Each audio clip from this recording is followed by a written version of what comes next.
we could really do a thing I like and a thing I hate together for Black Panther because it is really some of both. So I saw Black Panther over the weekend. It is a very good Marvel movie. I am not a Marvel fan. I am a DC over Marvel guy. I have to analyze it on two levels, the Black Panther film. So one is the movie level. Is it a good movie? The answer is yes. I think it's a good movie. I think it's a well-made movie. I think it's compelling. I found the characters interesting. I thought the story moved. I liked the movie. I thought that it was better than most of the Marvel movies that I've seen recently. I think it would probably fall, I said top 3, and it would probably fall top 5 for me in terms of the Marvel films. I think, what have they made? 17 of them now? They made a bunch of them. My top 5 Marvel films, this would be on there. I really liked Thor Ragnarok because it didn't take itself too seriously. That would be on there. Ant-Man would be on there. I know that I'm in the minority believing this. Ant-Man would be on there. I really like Doctor Strange. I thought Doctor Strange should be on there. I have a weird Marvel list of movies that I like, and they tend to be lighter. Black Panther is heavier, and I think that it's pretty good for that.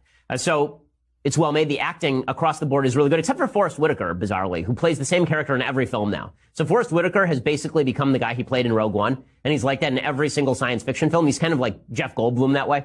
When you cast Forrest Whitaker, you know you're getting Forrest Whitaker. You're not going to get really a performance. But everybody else in the film is great. Michael B. Jordan steals the film as the villain, Killmonger.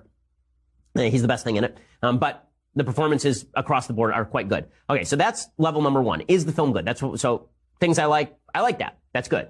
It's a good film. So we can show a little bit of the preview, and then I will explain some things about the film that I did not like. The movie's good. Andy Serkis, by the way, is terrific in the film, and they should have him in more films where he's not CGI'd as a monkey or something. He's quite a good actor, and I really enjoyed him in the film. He plays a crazy guy. Okay, so I analyzed it as a film. Very enjoyable, very good movie. Okay, now, the politics. So before I go any further, I want to point something out. I did not politicize this film. You politicized this film, media. It was you guys who made this into a big issue. I'm going to read you some of the headlines from the New York Times. Okay, these are the headlines from the New York Times about this film in the last 2 weeks alone. 1, Black Panther smashes box office records in Hollywood myths. I took 7th graders to see Black Panther. Here's what they said. Black Panther and the Revenge of the Black Nerds. How Black Panther got its gorgeous Afrocentric hair. Why Black Panther is a defining moment for Black America. Black Panther brings hope, hype, and pride. Hey, people last week were saying I was very upset that there was this movie being made. No, I'm not. I don't care whether the movie is made. It was a good movie. I enjoyed it. What I care about is that the media are treating this as some sort of glorious moment. Like this is a very, very important cultural moment. It's not a very important cultural moment. I'm sorry, it isn't. There have been blockbusters with black leads, black comic book characters in films, including Nick Fury, hit movies primarily about black people for years, critically acclaimed movies about black people for years. In the last 5 years, I think, 12 Years a Slave and Moonlight both won, both about black people. So the idea that Americans are not willing to go see a movie with primarily black people, like, what are you talking about? I just don't see the evidence for any of that. And there's this kind of virtue signaling that's now going around, people saying they love the movie a little more than they do because they want to prove that they went to see a movie with black people and liked it.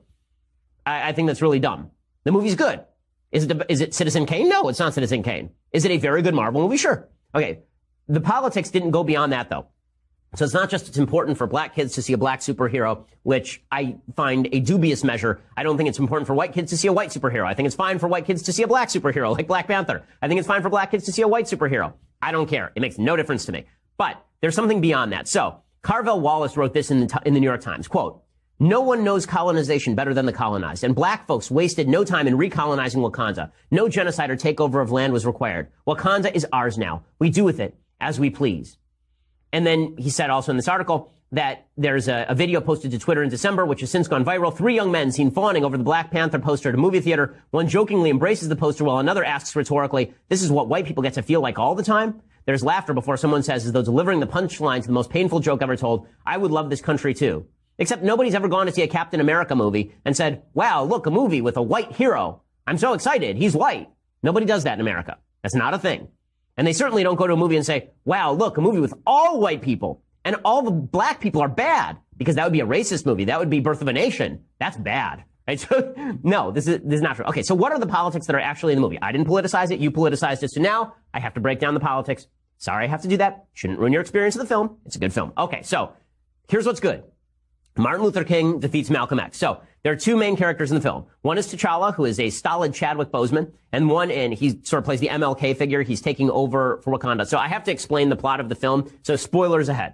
Okay, if you don't want to hear the spoilers, tune out now. Here are the spoilers. So there's a fictional kingdom that does not exist because the entire None of this exists, right? It's Marvel Universe. But we're going to pretend that it does exist for purposes of this conversation, because when you analyze the politics of a film and the messages that are being promoted by the film, you have to take it on its own terms. So here's what's going on. There is a country called Wakanda. Wakanda was hit with a meteorite that is filled with vibranium. Vibranium is basically unobtainium. It is the greatest metal that has ever been created. It can heal spinal wounds. It can give you visions of your forefathers. It can do anything, vibranium. It's just unbelievably cool crap. And it can turn your entire civilization, apparently, so long as there are no white people in your civilization, it can turn your entire civilization into a fully westernized, fully liberal place with gay rights and women running the military and women running all the science, running all the science institutions and all this.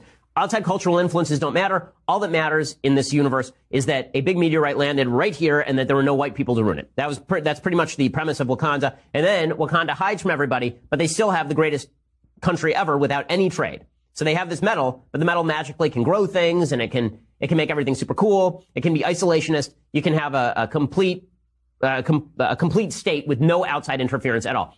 Now, pause. In real life, this doesn't work out for anyone. Japan was the closest thing to this. America basically opened Japan with a couple of gunboats. Okay, China was like this. In the 1860s, the United States sent a couple of gunboats into China during the Boxer Rebellion and basically took over during the Opium Wars, and basically took over large swaths of China and opened it to trade. So this is not accurate. Okay, when you cut yourself off from the outside world, it typically makes you weaker, not stronger. But put that aside. Okay, so Wakanda is fantastic. It's the greatest place ever. But Wakanda didn't help out black people around the world when black people were suffering at the hands of white people. So the king of Wakanda, before T'Challa, was T'Chaka. It's his dad. T'Chaka had a brother. His brother was sent as a spy to Oakland. Why would you send a spy to Oakland? No one knows. Okay, no, what's in Oakland? Were you trying to get the Raiders playbook? And there's nothing going on in Oakland that needs spying on. If you're going to send a spy, you send him to Washington, D.C., right? Did the Russians spend time sending their spies to help Trump in Oakland? No. Okay, so that's stupid. But